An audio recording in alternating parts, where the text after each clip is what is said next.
Thank you for tapping in to Miss Tracy and Clarity today. This episode is dedicated to my beautiful dark-skinned brothers and sisters. No offense intended, but I am a dark-skinned woman and I can only speak from my experience. I will never know what it feels like to be white, mixed, or light-skinned. Yet I know how it feels to be dark, or should I say, felt. Because I don't think brothers care about the light skin, dark skin issues anymore like they used to back in the 80s. They sure knew how to make a sister feel ugly back then. I had to learn to be confident. I had to realize, Tracy, how many more men do you need to date till you realize you just might be attractive? They all kept saying the same thing. You're pretty, you're beautiful, you're cute, you're sexy. How many compliments do you need to hear before you let it sink in? Well, Miss Tracy, why does it matter today? It don't. Yeah, I'm not going to act like colorism wasn't a big deal once upon a time. Because it was a real big deal. Dorothy Dandridge was a beautiful lady. Yet when she stuck her foot into a hotel pool, they drained the whole pool because she was black. True story. She wasn't even dark-skinned. How hateful is that? Once upon a time, blacks would do a brown paper bag test. If you weren't the complexion of a paper brown bag, you couldn't audition for certain things. True story. Light-skinned girls used to walk under umbrellas, even when it didn't rain, for a reason.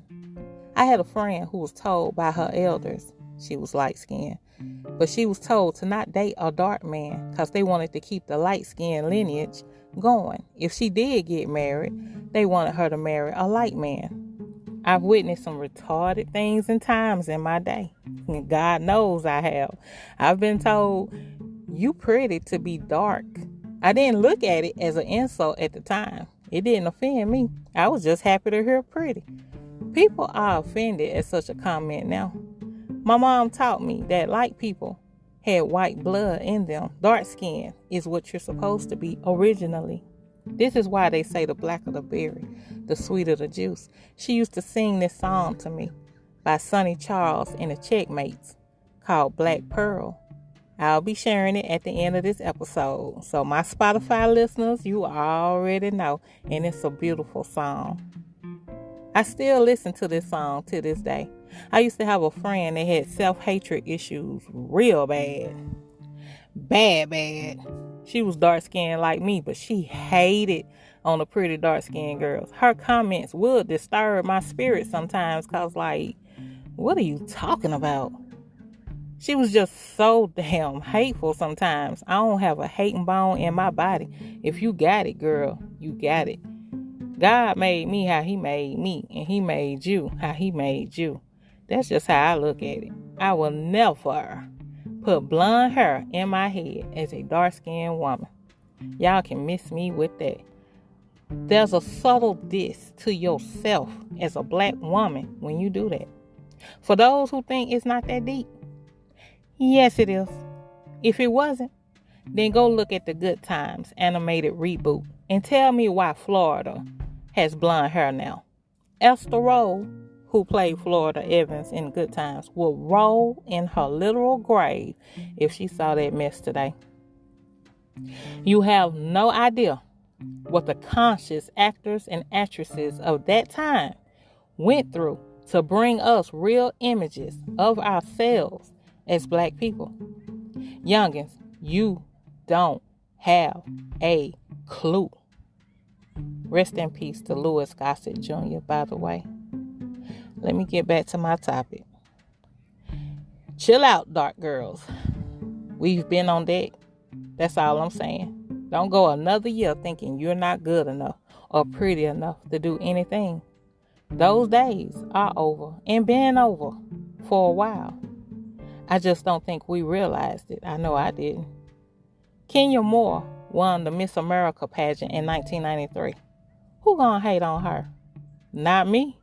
She seemed to have knocked down every stereotype there was about dark-skinned girls.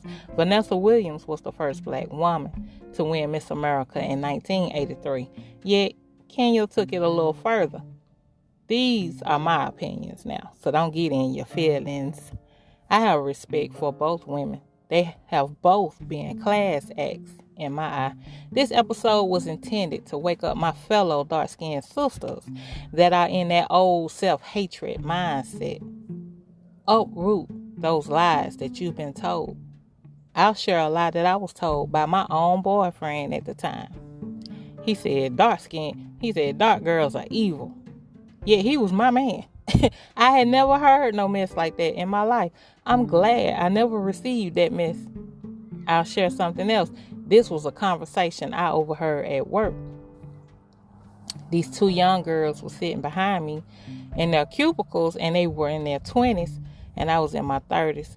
One girl was black, but she was the same complexion as Angela Bassett, and the girl she was talking to was Hispanic. We didn't have any issues with each other through our day-to-day, yet they were talking a little loud this particular day.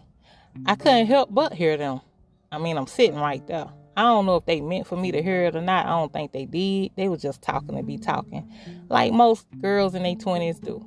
We had some downtime, Anywho, the black girl say, I hate to see dark with dark, meaning a dark girl with a dark man. If you could have saw my face, you probably would have fell out. My back was to them, so they didn't see my reaction. But I was floored on the inside. A black girl just said that? Damn.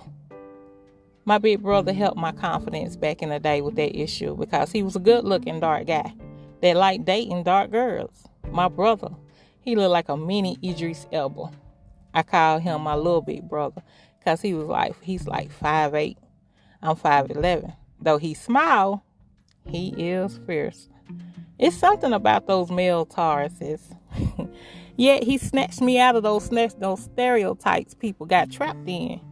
So come out of it, sister girl. We've been on, in case you didn't know. And I dedicate this song to you all today.